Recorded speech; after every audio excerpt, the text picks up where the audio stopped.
Сиз кандай болуп калдыңыз? Жаратыңыз жакшыбы, бүтүшү?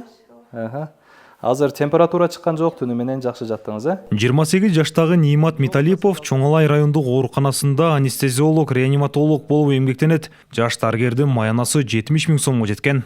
Президентибиз Садыр Нуркожоевичтин жарлыгын алайык. Ошол жетишсиз дарыгерлерди колдоо максатындагы берилип жаткан компенсациялар, ошол айлыктардын ошол жогорулоосу бул ар бир дарыгердин эле эмес, ошол үй бүлөсүнүн дагы ошол колдоо болуп эсептелинет.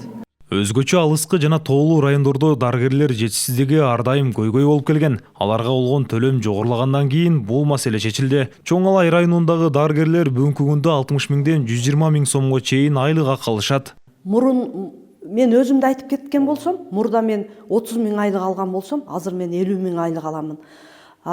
Жаш адистерибизди көп колдоолор менен алды. 120 000 айлык алган болсо, аркасы 60 000ден айлык алып атат. Мурдага салыштырмалуу асман менен жердей айырмасы бар. Бүгүнкү жашоо тиричиликке бардыгына жетет. Биздин өлкө башыбыз, президентибиз Садыр Нуркожоевичка чоң рахмат айтабыз коллективиндин атынан. Өлкө башчысы Садыр Жапаров президенттик кызматына киришкен соң эң биринчилерден болуп ак халатчандардын айлык маянасын көтөрдү. Себеби бул тармакта маяна төмөндүгүнөн күчтүү адистер жумушун таштоого аргасыз болушкан. Жакын арада биз медиктердин саламаттык сактоо тармагына көтөрүп берели деп атабыз. Андан кийин мугалимдердикин карайбыз. Анткени азыр саламаттык сактоо тармагына көтөрүп бербесек, кыйын болуп атат аларга. Мындан көп өтпөй эле 2021-жылдын апрель айында үй бүлөлүк дарыгерлердин айлык маянасы 100%га көтөрүлгөн. Андан соң медицина тармагынын башка кызматкерлеринин айлыгы 50%га жогорулаган. Саламаттык сактоо тармагынын кызматкерлеринин эмгек акы фондусу орто эсеп менен 50%га жогорулатылды. Бул жерде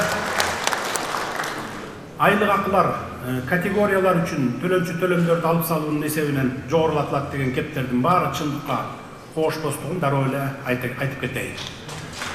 Биз категориялар үчүн төлөмдөрдү сактап калтырдык. Маселен, Сузак районунун номер 15 үй бүлөлүк дарыгерлер тобундагы 32 жылдык стажы бар үй бүлөлүк дарыгер мурда 17 000 сом алып келген болсо, 17 500 сом алып келген болсо, мындан ары ал 25 718 сом ала баштайт. Ысыккөл облустук бириккен ооруканасынын 14 жылдык стажы бар медайымы медсестра 1 апрелге чейин 11 000 сом алса, ушул айдан тартып 17 248 сом ала баштайт. 2022 жылдын апрель айынан баштап бизде жалпы үй бүлөлүк дарыгерлерге 100%, ал эми жалпы дарыгерлерге 50% көтөрүлгөн.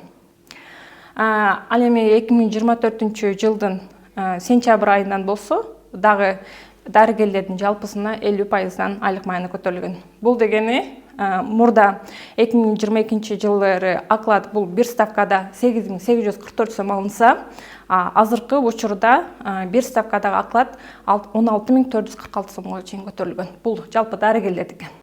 Андан сырткары педиатрлар, неонатологдор, жалпы хирургтар, анестезиолог, реаниматологдорго 20 000 сом өлчөмүндө кошумча компенсациялык төлөмдөр каралган.